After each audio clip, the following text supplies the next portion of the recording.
बच्चों, आज हम जयशंकर प्रसाद के जीवन परिचय का ज्ञान प्राप्त करेंगे। जयशंकर प्रसाद का जन्म 30 जनवरी 1889 को उत्तर प्रदेश के काशी जनपद में हुआ। इनके दादा का नाम शिव रतन साहू तथा पिताजी का नाम देवी प्रसाद था। इनके बड़े भाई का नाम शंभू रतन था। इनके दादाजी तथा पिताजी काशी में तंबाकू, सुरती तथा सुंगनी का व्यापार करते थे, जिसके कारण इनका पूरा परिवार काशी में सुंगनी साहू के नाम से प्रसिद्ध था। प्रसाद जी के पितामह शिव के परम भक्त तथा दयालु पुरुष थे। इनके पिताजी भी अत्यधिक उदार और साहित्य प्रेमी थे। प्रसाद जी का शैशव काल सुख से व्यतीत हुआ। इन्होंने बाल्यावस्था में ही अपनी माता के साथ धारा क्षेत्र, ओमकारेश्वर, पुष्कर, उज्जैन और ब्रिज आदि तीर्थों की यात्रा की। यात्रा से लौटने के पश्चात इनके पिता का स्वर्गवास हो गया। तब ये केवल मात्र 12 वर्ष के थे। पिता की मृत्यु के 4 वर्ष पश्चात इनकी माता का भी देहांत हो गया।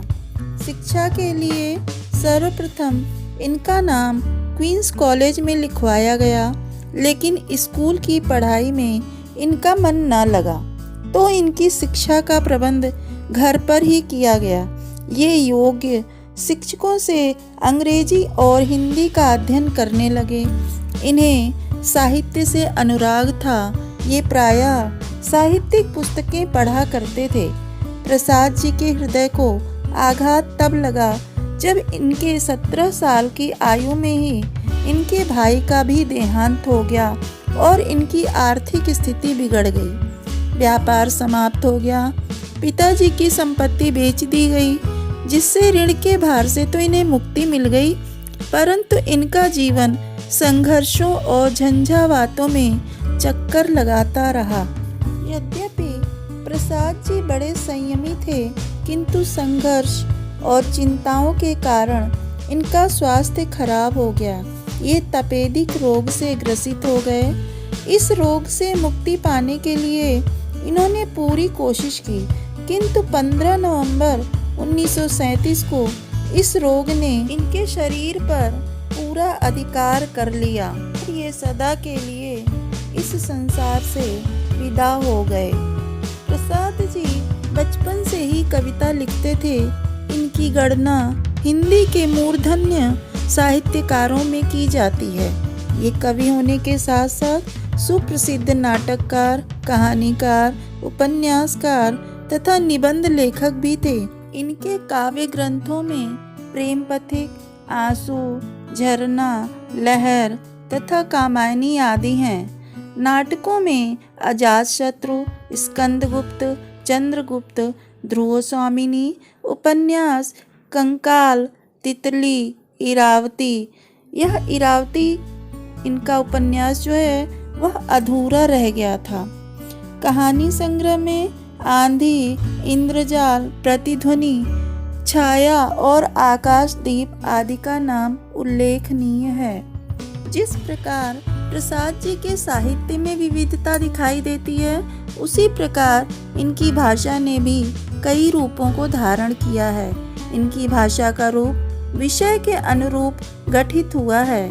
प्रसाद जी ने अपनी भाषा का श्रृंगार संस्कृत के तत्सम शब्दों से किया है। भावात्मकता इनकी भाषा शैली की प्रधान विशेषता है। भावों और विचारों के अनुरूप शब्द इनकी भाषा में सहज ही दृष्टिगोचर होते हैं। प्रसाद जी की भाषा में मुहावरों और लोकोक्तियों के प्रयोग नहीं के बराबर दिखाई देते हैं। विदेशी शब्दों का प्रयोग भी इनकी भाषा में नहीं प्राप्त होता है।